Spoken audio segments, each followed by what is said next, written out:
This video is going to show you how you can use sentences more effectively in the writing section of your GCSE English Language exams. Sentence structure is one of the key things the examiner is looking for when they mark your paper, so it's important to get them right. One of the first things you can do is vary the sentence structures that you use. One way to think about this is to use long sentences for descriptive detail, where you're describing setting, scene, or putting forward a series of ideas.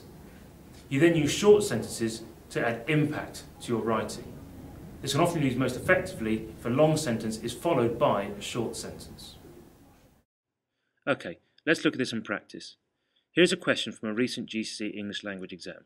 Describe a city, real or imagined. Let's look at some examples to show you how you can use sentence structures to answer this question really well. Here's our first example of how you could answer that question. Now, this student does some good things here.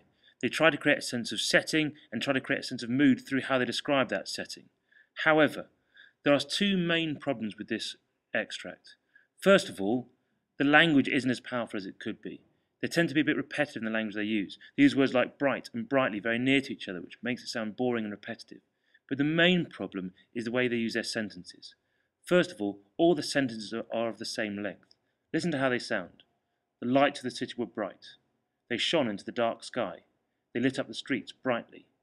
All of those sentences are simple sentences. They have one idea contained within them, but also they're all of the same length, which makes your writing sound boring and repetitive. Let's look at how that example could be improved.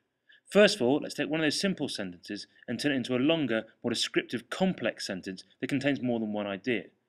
Here we have the lights of the city shone fiercely, glowing into the black night and illuminating every street. So in that sentence we have several ideas. We have the idea of the lights of the city shining, we have the idea of the black night surrounding it, and how every street is now illuminated. We've got three ideas in one sentence. We've also made the language a bit more interesting. So instead of brightly, we've got fiercely, which is a much more powerful, dynamic word. To complete the job, we can now add a short, dynamic sentence for impact.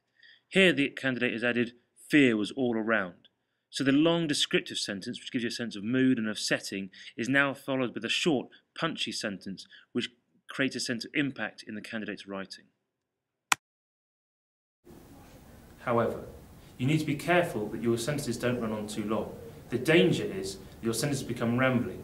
If you find that you're using a lot of ands, buts, so's and commas in your sentences, reread it to check it hasn't gone on too long.